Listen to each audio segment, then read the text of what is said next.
Lewis Hamilton's face-to-face meeting with Putin, "It wasn't me." Formula One appears to be cutting ties with Russia after the country's invasion of Ukraine.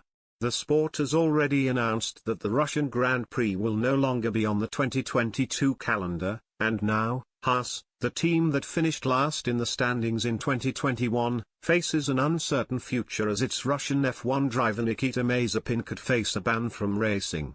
The president of the Automobile Federation of Ukraine, Leonid Kostyushenko, has demanded that the FIA bans all Russian and Belarusian drivers from competing outside of their own countries.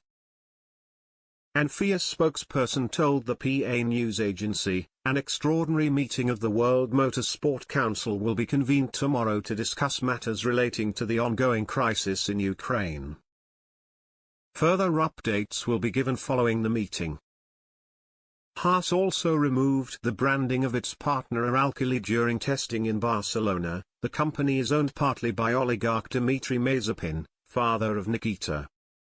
The Russian Grand Prix has been a regular feature of the F1 season since 2014, when races started at the Sochi Autodrome.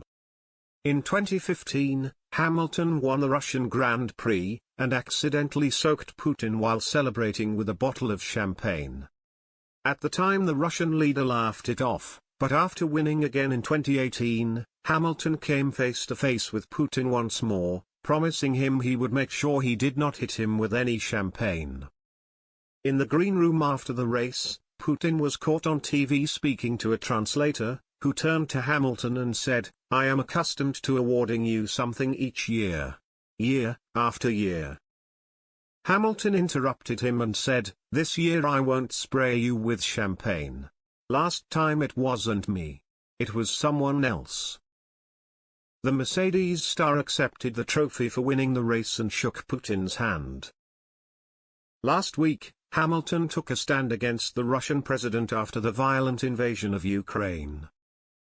The 37-year-old also voiced his admiration for the Russian citizens who have risked their personal safety to join in with nationwide protests against their country's aggressive actions. He said, "When we see injustice, it is important we stand against it.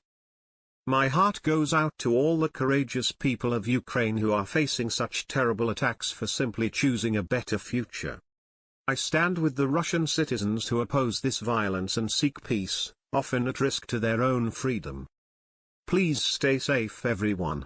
We are praying for you."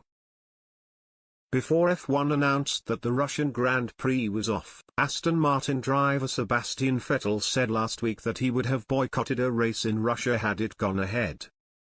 Vettel, a four-time world champion who is also a director of the Grand Prix Drivers Association, GPDA, has in recent years spoken out against homophobia and racism while urging the sport to do more to combat such issues. He said, "In my personal opinion, I woke up to this morning's news, shocked, so I don't know.